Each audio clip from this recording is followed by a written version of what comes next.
Hello guys, this is Kaushik and you are welcome our channel UPSC accessible. आज का हमारा topic है general circulation of the atmosphere. Class 10 chapter का नाम है atmospheric circulation and weather system. ठीक है, आज हम पढ़ने वाले हैं जनरल सर्कुलेशन ऑफ एटमॉस्फेयर के बारे में। एनसीईआरटी का चैप्टर है। ठीक है, अब देखो, अभी तक हम एटमॉस्फेरिक सर्कुलेशन पे ही चल रहे हैं, अभी वेदर सिस्टम्स आने वाला है। ठीक है, तो एटमॉस्फेरिक सर्कुलेशन को क्या क्या इम्पैक्ट करता है वो हम पढ़ चुके हैं। जैसे जो atmospheric circulation basically circulation of winds, जो एयर्स हैं उनका जो सर्कुलेशन होता है। ठीक है, तो बेसिकली विंड्स को जो इम्पैक्ट करते तीन चीज हमने पढ़ी थी। कौन कौन सी? वो हमने पढ़ी थी, एक तो फ्रिक्शन, एक कोरियोलिस और एक प्रेशर ग्रेडियंट। ये तीन चीजें थी। क्या रोल था इनका, कितने लैटिट्यूड पे क्या होता है और इक्वेटर पे कैसे होता है, ऊपर कैसे होता है, वो सब हम पढ़ चुके हैं। ठीक है, तो बार बार बताने की जरूरत नहीं है। अब सीधा आ जाते हैं, pattern of planetary winds largely depends on. अब यहाँ पे एक वर्ड आया, प्लेनेटरी विंड्स। विंड्स तीन टाइप्स की होती हैं। एक होती है प्लेनेटरी विंड्स, या जिनको हम परमानेंट विंड्स भी बोल देते हैं। दूसरी होती है सीजनल विंड्स। ठीक है, और तीसरी होती है हमारी लोकल विंड्स। प्लेनेटरी विंड्स यहाँ पे बताया हुआ है। सीजनल विंड्स का एग्जांपल मैं आपको दे देता हूँ, मानसून, अभी आगे आने वाला, पढ़ेंगे आराम से। और लोकल विंड का एग्जांपल, इंडियन एग्जांपल है हमारा लू। लू जो चलती गर्मियों में। ठीक है, वो हमारी हो गई। अब क्योंकि यहाँ पे पहली बार पैटर्न जो डिस्कस किया प्लेनेटरी विंड्स का किया है, तो प्लेनेटरी विंड्स क्या होती हैं? प्लेनेटरी विंड्स की तीन कैरेक्टरिस्टिक्स होती हैं, ध्यान रखना। ठीक है, पहली होती है कि परमानेंट होती हैं। मान लीजिए दो लैटिट्यूड्स में ब्लो कर रही हैं, 0 से 30 के बीच में, तो ये जनरली उसी पैटर्न में ब्लो करेंगी वहीं पे। ठीक है, दूसरा क्या होता है, परमानेंट होता है। दूसरी बात क्या होती है कि ये हाई प्रेशर से लो प्रेशर की तरफ ब्लो करती है। ठीक है, तीसरा, they flow in same direction throughout the year. ये पूरे साल एक ही डायरेक्शन में फ्लो करती हैं। ये तीन इन प्लैनेटरी विंड्स की कैरेक्टरिस्टिक्स होती हैं। ठीक है, अब इन विंड्स को जो पैटर्न है वो डिपेंड करता है इन पांच चीजों पे। ये पांच चीजें कौन कौन सी हैं? सबसे पहला है latitudinal variation of atmospheric heating. हमें ये पता है कि अगर ये हमारी अर्थ है तो सबसे ज्यादा हीटिंग 0 डिग्री पे होगी। होगी कि नहीं होगी? और सबसे कम होगी हमारे पोल्स पे, ये भी हमें पता है। तो एटमॉस्फेरिक हीटिंग, लैटिट्यूडनल वेरिएशन है एटमॉस्फेरिक हीटिंग में, तो ये भी हमें पता है विंड्स जो वो लो प्रेशर से हाई प्रेशर की तरफ ब्लो करेंगी, हाई प्रेशर से लो प्रेशर की तरफ ब्लो करेंगी, सॉरी। ठीक है, तो इसका मतलब जनरल सर्कुलेशन ऑफ विंड क्या है?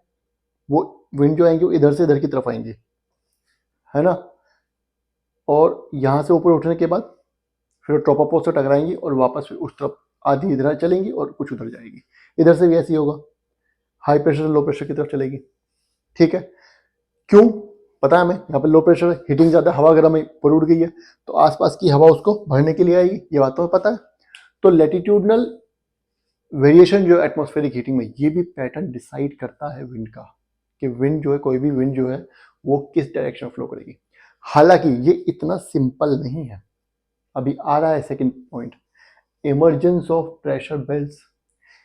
यहां से यहां के बीच में दे रहा प्रेशर बेल्ट्स, यहाँ पे एक सब ट्रॉपिकल हाई है और यहाँ पे एक सब पोलर लो प्रेशर बेल्ट है, तो उन बेल्ट्स का भी तो रोल होगा कि नहीं होगा? जो पोल से अगर कोई एयर आ रही है तो वो पहले इस लो लो बेल्ट पे, तो पहली बात तो सब, अगर यहाँ पे लो प्रेशर है तो पोल से जो एयर आएगी वो सीधा यहाँ थोड़ी ना पहुंच जाएगी, उसको इस बेल्ट को भी तो क्रॉस करना पड़ेगा। तो यहाँ पे भी तो कुछ उसके साथ होगा ना, घटेगी घटना, है ना। पढ़ेंगे भी क्या होगा। इसी तरीके से क्या बोल रहा है कि इमरजेंस ऑफ प्रेशर बेल्ट क्या होती है, कहाँ कहाँ पे प्रेशर बेल्ट बन रही है अर्थ के, हमारे ग्लोब पे। जैसे कि एक 60 डिग्री बनती है, एक 30 डिग्री बनती है, इक्वेटर पे बनती है और पोल्स पे बनती है। 4 बेल्ट हमने पढ़ाई थी, है ना। तो इन प्रेशर बेल्ट, ये प्रेशर बेल्ट भी क्या करेंगे, विंड की डायरेक्शन डिसाइड करेंगे। मैं आपको बता देता हूँ, एक ये हमारी लो प्रेशर है, ये हमारी हाई प्रेशर है, ये हमारी लो प्रेशर है, ये अगेन पोल हमारा हाई प्रेशर है। ठीक है, ये पोल है, ये 0 डिग्री है, ये 30 डिग्री है, ये 60 डिग्री है। यहाँ पे हाई प्रेशर है, तो ये तो अंडरस्टूड सी बात है कि विंड जो है वो हाई प्रेशर जो है हमारा, तो यहाँ से यहाँ ब्लो करेगी, करेगी कि नहीं करेगी? हाई प्रेशर लो प्रेशर, यहाँ पे हाई प्रेशर है, यहाँ पे लो प्रेशर है। 30 डिग्री पे हाई प्रेशर है, 60 डिग्री पे लो प्रेशर है, तो अगेन विंड यहाँ से यहाँ ब्लो करेगी। यहाँ पे लो प्रेशर है, यहाँ पे तो हाई प्रेशर है, क्या होगा फिर? विंड पोल से इस तरफ ब्लो करेगी कि नहीं करेगी? अभी हम कोरियोलिस का इंपैक्ट साइड में कर देते हैं, लेकिन ये पैटर्न होगा कि नहीं होगा, है ना? अब हो क्या रहा है, पोल से विंड तो चल रही है इक्वेटर की तरफ, लेकिन वो ऐसे सीधा सीधा नहीं पहुंच जा रही है। एक पूरी की पूरी साइकिल है, यहाँ पे सेल्स डेवलप होती हैं, उन्हीं के बारे में हमें पढ़ना है। नेक्स्ट क्या बोल रहा है? The emergence of belt flowing apparent path of sun. अब ये थोड़ा मजेदार है। देखो हमें पता है कि सन जो है वो अपने जो पाथ है उसको शिफ्ट करता रहता है। शायद आपने पढ़ा होगा निचली क्लासों में इक्विनोक्सिस के बारे में, है ना? 21 मार्च और 21 सितंबर में जो आता है। उसके बाद आपने 21 जून को आपने पढ़ा होगा समर सोलिस्टिस होता है। उसके बाद दिसंबर में 22 दिसंबर को विंटर सोलिस्टिस होता है। ये सब चीज़ों के बारे में आपने पढ़ा होगा।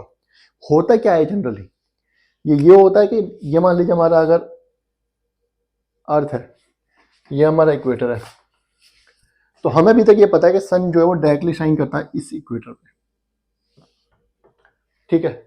लेकिन हमें एक बात और पता है कि अर्थ अपने एक्सिस पे थोड़ी सी टिल्टेड है, ठीक है। तो अर्थ जब सन का चक्कर लगाती है, अभी चक्कर लगाना स्टार्ट किया, सन यहाँ पे है, अर्थ यहाँ पे है, टिल्टेड है, तो अभी तो मान लीजिए सन सामने है बिल्कुल, तो इक्वेटर पे सबसे ज्यादा पड़ेगा। ये हम बात कर रहे हैं कब की? ये हम बात कर रहे हैं मार्च की। मार्च में इक्वेटर पे सबसे ज्यादा गर्मी होती है, सबसे ज्यादा इंसोलेशन होगी। लेकिन जैसे जैसे जून आएगा, क्योंकि अर्थ थोड़ी सी टिल्टेड है और वो पाथ अपना चेंज करेगी, आगे बढ़ेगी, तो क्या होगा, ये जो ये वाला हिस्सा है अर्थ की टिल्ट होने की वजह से ये सन के ज्यादा करीब आ जाएगा। इस तरीके से है अर्थ, ठीक है।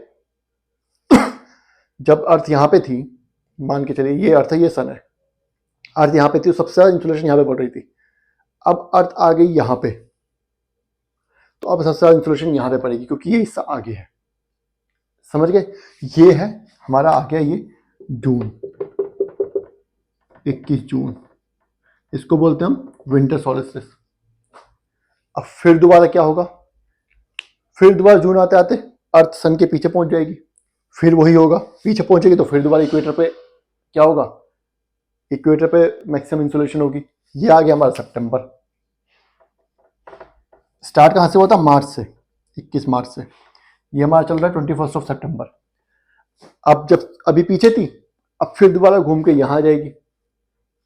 अब की बार ऐसे नहीं आएगी, अब की बार ऐसे आएगी, ऐसे घूम रही थी ना, तो ऐसे ऐसे घूम के जब जाएगी तो यहां इस वे में आएगी ना, इस तरीके से, इस तरीके से आएगी। सबसे पास हिस्सा कौन सा है? नीचे का। ये हमारा आ गया विंटर सोलिस्टिस, 22 दिसंबर। आपको शायद पता होगा कि दिसंबर में ऑस्ट्रेलिया में, जो कि यहाँ पे है, गर्मी होती है, और साउदर्न हेमिस्फीयर में दिसंबर के महीने में गर्मी होती है, ठीक है। ये बात आपको समझ आ गई? तो क्या कह रहा है ये, हमारी प्रेशर बेल्ट कहाँ कहाँ पे थी? एक यहाँ पे थी लो प्रेशर बेल्ट इक्वेटर पे, एक हमारी यहाँ पे थी सब ट्रॉपिकल हाई प्रेशर बेल्ट, थी कि नहीं थी? जैसे जैसे अर्थ सन अपने पाथ शिफ्ट करता है, सन अपना पाथ शिफ्ट करेगा, तो ये बेल्ट भी ऊपर नीचे खिसक जाती है 23.5 डिग्री तक। ये जो ये हमारा इक्वेटर है, ये 23.5 डिग्री तक खिसक जाता है, ऊपर चला जाता है। कब? जून में, और उतना ही नीचे आ जाएगा दिसंबर में। तो अब जब ऐसा होगा, जब इंसोलेशन सबसे ज्यादा 23.5 डिग्री पे पड़ेगी, तो सब लो प्रेशर भी तो यही बनेगा इक्वेटर वाला, और जो सब ट्रॉपिकल हाई प्रेशर वो थोड़ा ऊपर बनने लगेगा, 30 की जगह 53.5 पे बनने लगेगा, है ना। इसी तरीके से सारी बेल्ट ऊपर नीचे शिफ्ट हो जाएंगी। ऐसे ही फिर जब वापस जाएगा तब होगा। तो जैसे ये सन की जो अपरेंट मूवमेंट होती है, उसी तरीके उसी वे में ये प्रेशर बेल्ट पे शिफ्ट करेंगी, और जब प्रेशर बेल्ट शिफ्ट करेंगी, जब प्रेशर बेल्ट शिफ्ट करेंगी तो क्या होगा, क्या होगा, ये हमारा जो प्रेशर बेल्ट शिफ्ट करेंगे, जो हमारी जो प्लैनेटरी विंड्स हैं उनकी डायरेक्शन पे इंपैक्ट करेगी, वो भी ऊपर नीचे शिफ्ट करेंगी, उनका पैटर्न भी शिफ्ट होगा। होगा कि नहीं होगा, है ना। कैसे होगा वो आगे पढ़ना है हमें, अभी यही सब पढ़ना है, ठीक है। फोर्थ पॉइंट क्या है, the distribution of continents and oceans. अब ये तो मैं पहले बता चुका हूं आपको कि कॉन्टिनेंट्स के ऊपर जो हमारा फ्रिक्शन ज़्यादा होता है, ठीक है, ओशन के ऊपर फ्रिक्शन कम होगा। फ्रिक्शन अगर कम होगा तो वेलोसिटी, उसकी वेलोसिटी ज़्यादा होगी, वेलोसिटी अगर ज़्यादा होगी कोरियोलिस बढ़ जाएगा। तो इम्पैक्ट करेगा कि नहीं करेगा प्लैनेटरी विंड के पैटर्न को? बिल्कुल करेगा, ठीक है। पांचवा क्या कह रहा है हमारा? रोटेशन ऑफ अर्थ, मतलब कोरियोलिस। क्यों बोल रहा है ये कोरियोलिस के बारे में? क्योंकि इक्वेटर पे कोरियोलिस नहीं होती और पोल्स पे सबसे ज्यादा होती है। डिफ्लेक्शन सबसे ज्यादा यहाँ पे होगा, सबसे कम यहाँ पे होगा।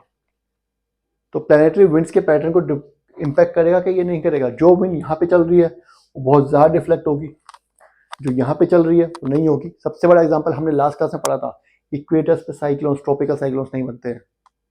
क्यों? Because there is no Coriolis. जबकि पीजीएफ तो सबसे ज्यादा यहीं पे होता है, प्रेशर ग्रेडियंट फोर्स सबसे ज्यादा यहीं पे होता है, फिर भी नहीं बनता है ना? समझ आ गया? यहाँ तक मेरे ख्याल से पांचों पॉइंट्स आपको क्लियर हो गए। चलिए अब आगे बढ़ते हैं।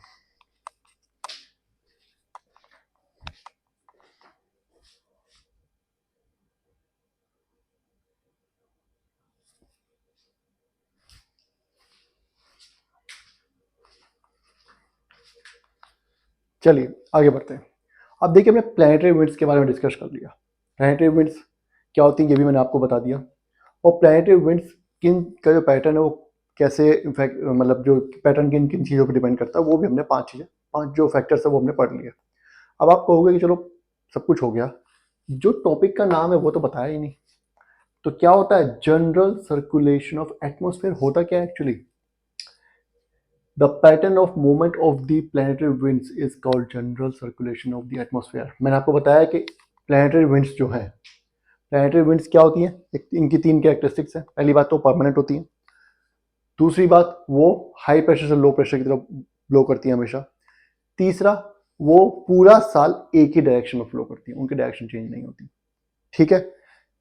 ऐसी विंड्स जो होती हैं और पूरे ग्लोब पर होती हैं, वो ध्यान रखिएगा, ऐसी विंड्स जो होती हैं उनके पैटर्न को हम जनरल सर्कुलेशन ऑफ एटमॉस्फेयर कहते हैं। समझ आ गया? अब क्या कह रहा है ये?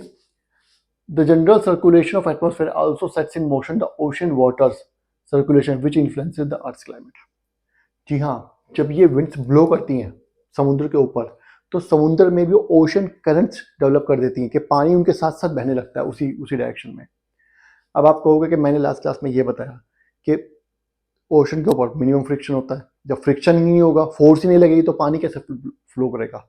लेकिन यहाँ पे एक चीज हम निगलेक्ट कर रहे हैं कि फ्रिक्शन लेस तो होता है ओशन पे, लेकिन पानी इज अ लिक्विड, पानी इज मूवेबल। वो फ्रिक्शन कम होने के बाद भी हवा चलती है तो हवा के साथ बहने लगता है। समुद्र में लहरें आती कि नहीं आती हैं? वो वेव्स कैसी होती हैं? विंड्स की वजह से ही तो आती हैं। वही क्या होता है जब प्लैनेटरी विंड्स होती हैं, जब वो लगातार एक ही डायरेक्शन में फ्लो कर रही हैं, तो पानी भी उसी डायरेक्शन में फ्लो करने लगता है। विच इन्फ्लुएंसेस द अर्थ क्लाइमेट, और ये अर्थ के क्लाइमेट को इन्फ्लुएंस करता है। कैसे? सपोज कीजिए एक विंड है, प्लैनेटरी विंड, जो पूरे साल एक ही डायरेक्शन फ्लो करती है, उसका टेम्परेचर 20 डिग्री है, और वो विंड जो है, ठीक है, सॉरी पानी है, पानी का टेम्परेचर 20 डिग्री है, वो विंड अपने साथ ओशन में एक करंट बना रही है, वो करंट किसी जगह पे पहुंच रहा है, किसी कोस्ट पे पहुंच रहा है, वो एक वार्म करंट है। वार्म करंट का मतलब होता है, सपोज कीजिए उस जगह का टेम्परेचर 10 डिग्री है, तो उस ओशन वाटर का टेम्परेचर 20 डिग्री है, तो ये कोस्टल रीजन पे टेम्परेचर बढ़ाएगा कि नहीं बढ़ाएगा? थोड़ा बहुत तो बढ़ाएगा ना। जी हाँ, डेजर्ट्स जो होते हैं हमारे, वो क्यों होता है? वो वेस्टर्न कोस्ट पे मिलते हैं, ज़्यादातर कॉन्टिनेंट्स के वेस्टर्न साइड पे मिलते हैं, वो उनका रीज़न भी यही होता है बहुत बड़ा। वो मैं आपको बाद में अभी आने वाली क्लास में बताने वाला हूँ। और अगर मान लीजिए उल्टा भी हो सकता है, कोई लैंड है, वहाँ का टेम्परेचर मान लीजिए 10 या 20 डिग्री है, और वहाँ पे एक ऐसा वाटर ओशन करंट पहुँच जाए जिसकी की टेम्परेचर बहुत कम है, जो कि बहुत ठंडा है, तो कोस्टल रीजन पे जो होता है ठंड बढ़ जाती है। ऐसा हो सकता है, बिल्कुल हो सकता है।